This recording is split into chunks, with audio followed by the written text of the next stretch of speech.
રાજ્યની અંદર 2025ના ચોમાસા દરમિયાન જે નોર્મલ જેટલા વરસાદો પડતા હોય છે એનો 46% વરસાદ વરસી ચૂક્યો છે, જેમાં પણ ખાસ કરીને જે છેલ્લો રાઉન્ડ હતો એ આપણે 19, 20 અને 21 જુલાઈ દરમિયાન રાજ્યના અલગ અલગ વિસ્તારોની અંદર મધ્યમથી સારો વરસાદ નોંધાયો હતો.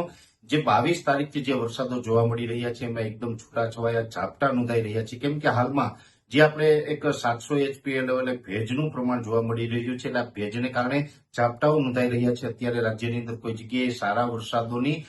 એક્ટિવિટી જોવા નથી મળતી, પણ હવે આવનારા દિવસમાં વરસાદનો વધુ એક નવો રાઉન્ડ આવે તેવી શક્યતાઓ છે, કારણ કે અત્યારે બંગાળની ખાડીની અંદર ફરીથી વરસાદી સિસ્ટમ છે એ બની છે, અને એ વરસાદી સિસ્ટમ છે એ લગભગ હવે 24 થી 36 કલાકની અંદર મજબૂત થઈ અને પશ્ચિમ દિશા તરફ ગતિ કરે તેવું અત્યારે એક અનુમાન છે. અને આ સિસ્ટમ જો પશ્ચિમ દિશા તરફ જે ગતિ કરશે એટલે કે આના ટ્રેકમાં જો અત્યારે જે બતાવી રહ્યા છે ટ્રેકમાં કોઈ જ પ્રકારનો ફેરફાર ન થાય તો આ સિસ્ટમ છે એ 27 જુલાઈથી લઈ અને 31 જુલાઈ દરમિયાન ગુજરાતની અંદર સારા એવા વરસાદના રૂપમાં અસર કરે તેવું એક અનુમાન છે. અને આ સિસ્ટમ છે એમાં જો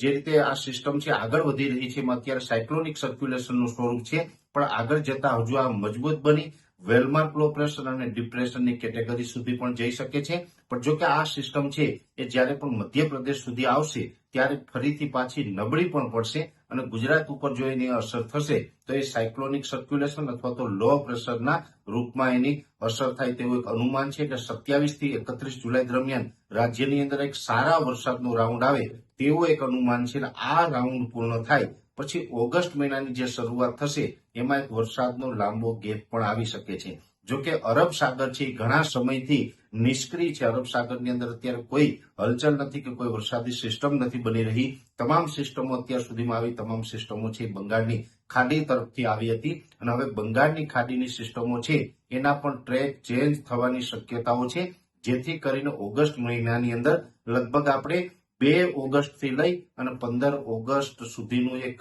વચ્ચે વરસાદનો વિરામ જોવા મળે તેવી પણ શક્યતાઓ છે. જો કે છતાં પણ આપણે એક આશા એ છે, કેમ કે એ બંગાળની ખાડી છે એ ઓગસ્ટ મહિનાના શરૂઆતના દિવસોમાં નિષ્ક્રિય થશે તો જ આપણે અરબ સાગર છે એ સક્રિય થાય, અને અરબ સાગર સક્રિય થશે તો 15 ઓગસ્ટ પછી જેવી રીતે અત્યારે એક પછી એક વરસાદી સિસ્ટમ બંગાળની ખાડીની અંદર બની રહી છે એવી જ રીતે 15 ઓગસ્ટ પછી